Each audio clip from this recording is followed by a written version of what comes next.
Joining me now is Newsweek Senior Editor-at-Large and Article 3 Project Senior Counsel, Josh Hammer. Josh, Joe Biden has not only pardoned his son, this is the most comprehensive, far-reaching pardon I think we've seen.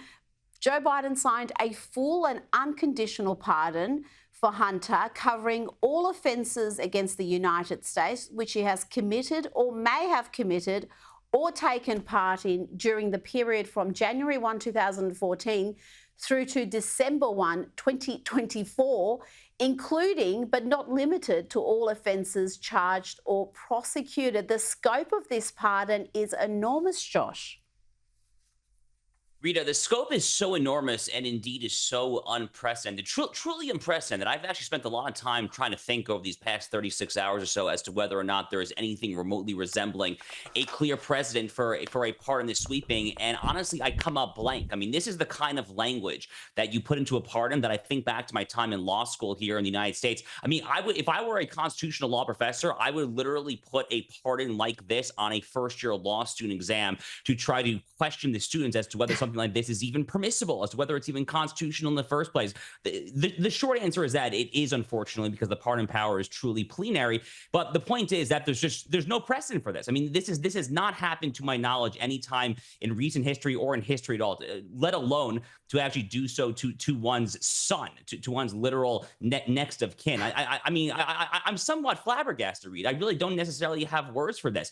And the fact that you're tying it back to January of 2014 in particular, well, what happened in the year 2014? Oh, yeah, that's right. Well, Hunter Biden started sitting on the board of Burisma in the spring of 2014, just a few years after January 2014, no doubt, Rita, for his subject matter expertise on Eastern European Baltic Sea oil and natural gas energy exports.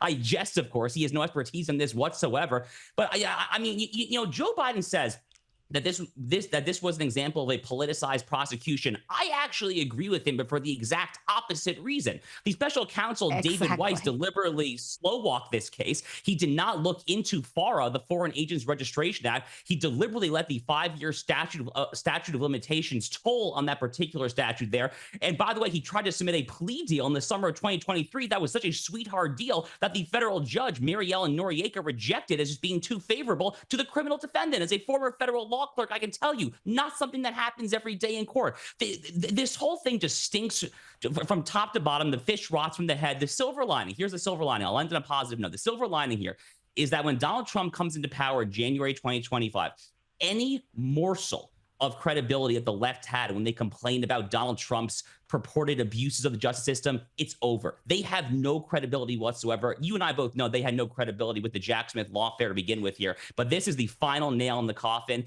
This is really it at this point. They have revealed themselves for the tyrants that they are.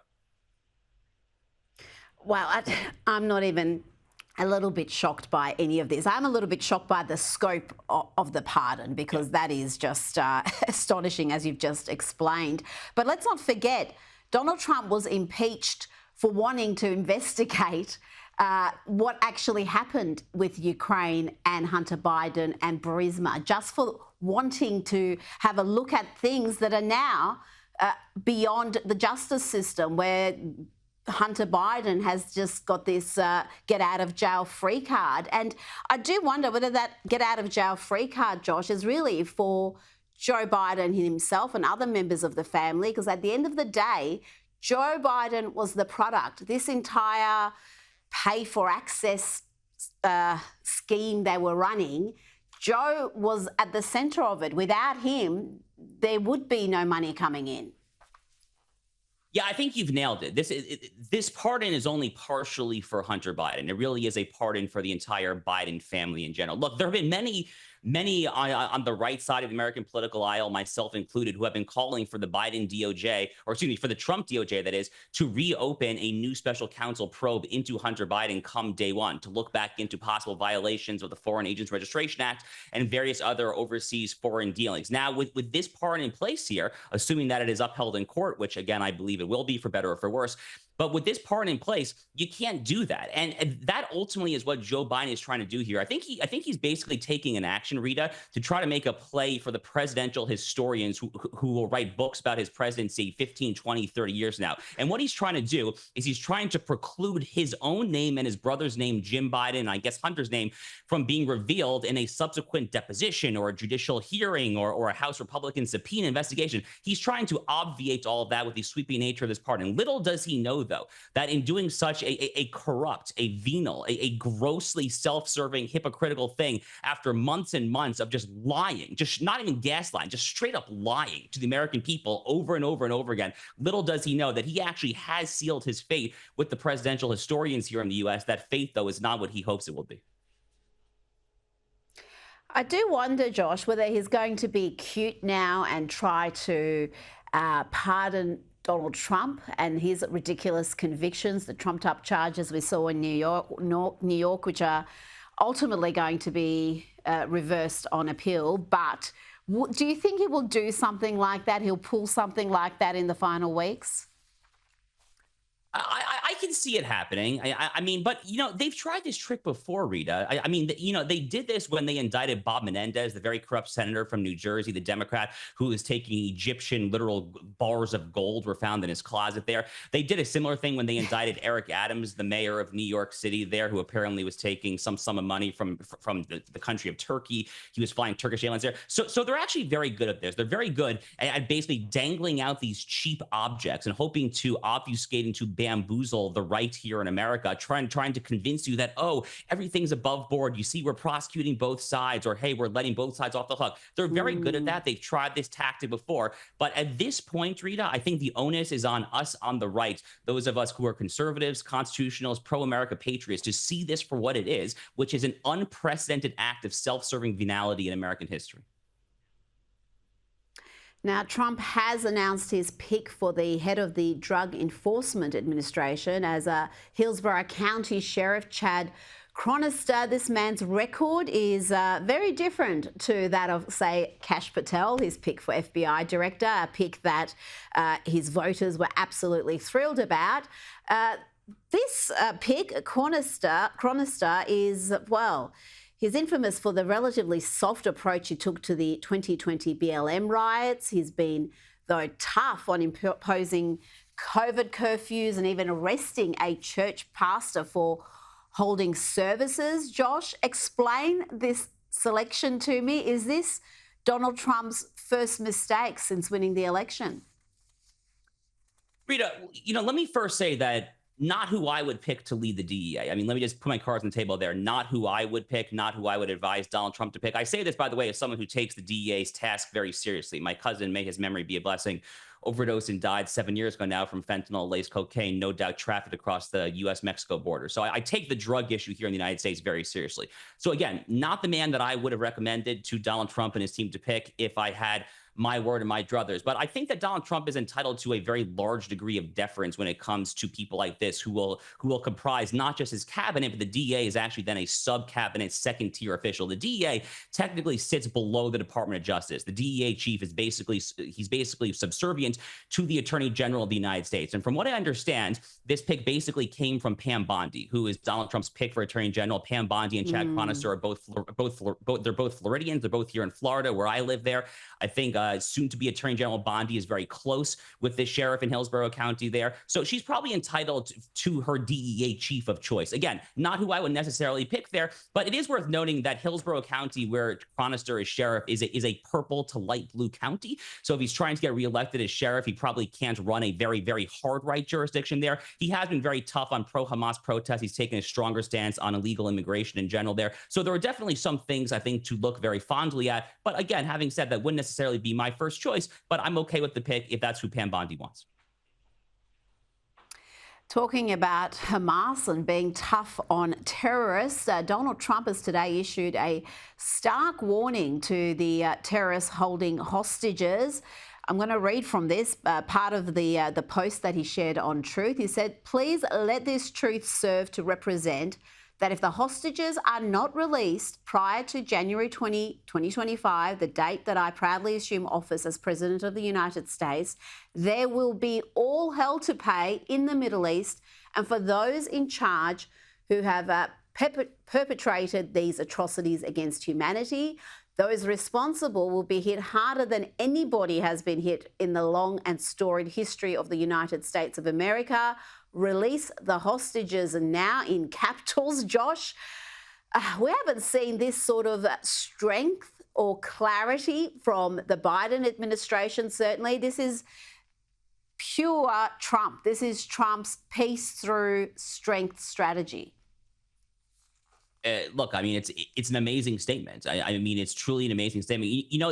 One of the funny things about Donald Trump is that he barely even has to act. I mean, as soon as he was elected by the American people, basically the entire Middle East map already started to change effectively overnight. Hezbollah started begging for a ceasefire. Hamas started begging for a ceasefire. Iran said that it was going to tone down its assault across the entire region there. I mean, basically just the mere presence of this man, the guy who achieved historical peace in the Middle East his first time around, the guy who took out Qasem Soleimani at the Baghdad, Iraq airport in January 2020 there. I mean, the mere fact that he is there, let alone putting out amazing statements like this, has already changed the entire dynamic of the region there. Look, the point is, people think that Donald Trump is like a warmonger, that he's looking to start wars.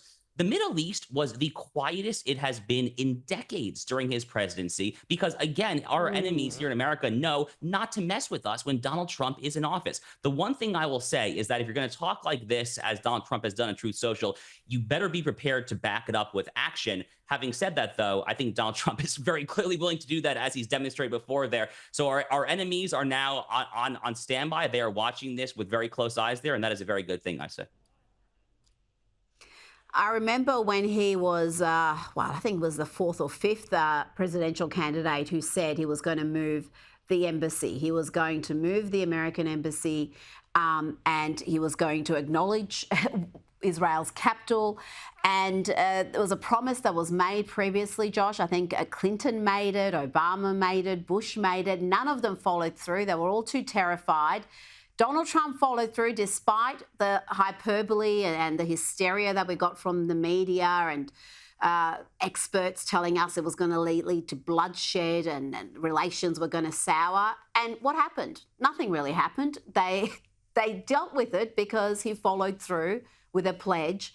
And I think we're going to see a lot more of that. I want to ask you about Meta CEO Mark Zuckerberg. He's met with Trump and there are rumours that he wants to cozy up to the administration. He wants to be brought into the fold and be involved in the national reform and renewal. But should this character be trusted, Josh? Meta, Instagram, Facebook have been notorious for suppressing, censoring conservatives. They continue to do so. And he donated hundreds of millions of dollars of his own money to help fortify the 2020 election. Is he a character who has proven himself, who's shown that he has changed his mind about politics like Elon Musk has and RFK and Tulsi Gabbard and some others? I would not trust Mark Zuckerberg personally at all. I mean, to put it mildly there, but he's on this current long extended mea culpa apology tour. It's very odd, actually. I mean, this started really over the summer. He put out some statement acknowledging that Facebook was complicit in censoring the Hunter Biden laptop story from the New York Post back in 2020. And he said that he apologized for that. So he's been on this extended apology tour for a while now. I can't quite figure out exactly why he is doing this, though, to be honest with you. I find it very difficult to believe that his actual politics and principles and ideology have changed. Rather, it's probably just a self-serving measure when it comes to just trying to keep his company relevant. He probably sees his fellow Silicon Valley titan, Elon Musk, who is now in Mar-a-Lago. He's taking photos with Don Jr. and Eric Trump. He's basically, I mean, Elon Musk is basically an adopted son of the Trump family at this point. And there's probably a little bit of just envy or jealousy, frankly, from Mark Zuckerberg, from one billionaire to another there. If I had to put on my psychological lens, that's probably what I imagine what is going on here. But look, I mean, from one Jew to another, from me to Mark Zuckerberg actually had his bar mitzvah in the synagogue in my hometown back in New York there. So I would encourage him to spend a little more time doing what we call teshuvah, which is atonement in Judaism, prior to trying to get in Donald Trump's good graces. I think a little more atonement might be in order for your previous mistakes, frankly. I tell you, I'm with you. I would not trust him as far as I can throw him. And if he actually really has genuinely changed his point of view and woken up to some of the awful activism that he's been party to, then you would think he would tackle that on his own websites, on his own sites, Instagram and Facebook, which are still routinely censoring anything that's right of left. I mean, even centrists are finding themselves getting censored or suppressed there. Before you go, we've got some good news. I've got Conservative commentator Scott Jennings being added to the editorial board of the LA Times, a publication that has been left to far left for a long time. Is this going to have make any meaningful change though, Josh, or is this just a token conservative who's been added so they can pretend to be balanced? So the LA Times, it's worth giving some credit where credit is due. The LA Times was one of the major publications that ultimately refused to endorse in the 2024 election, along with the Washington Post and USA Today. Those are really the big three liberal papers which refused to endorse Kamala Harris or Donald Trump in this election. So the fact that they refused to endorse and now they're bringing in Scott Jennings is definitely a propitious sign for the future there. But ultimately, the devil will be in the details there. I want to see what his columns look like. I want to see those voices actually represented on the editorial boards, in-house editorials. I actually published one op-ed myself at the LA Times about 4.5 years ago now. I haven't bothered to try again. It's been a very long time since that was a hospitable place to publish conservative commentary. So I guess, the proof will ultimately be here in the pudding. Look, Josh, I differ with you on that point. I don't give them credit for not endorsing Kamala, and same with the Washington Post, because they run nothing but pro-Kamala, anti-Trump material 24/7, and then they don't endorse, pretending that that means they're balanced or they're not committed to one side, when we all know where their politics and their agenda runs. So we'll be watching and seeing if Scott Jennings has an impact at the LA Times. Josh Hammer, thanks for your time tonight. Thank you, Rita.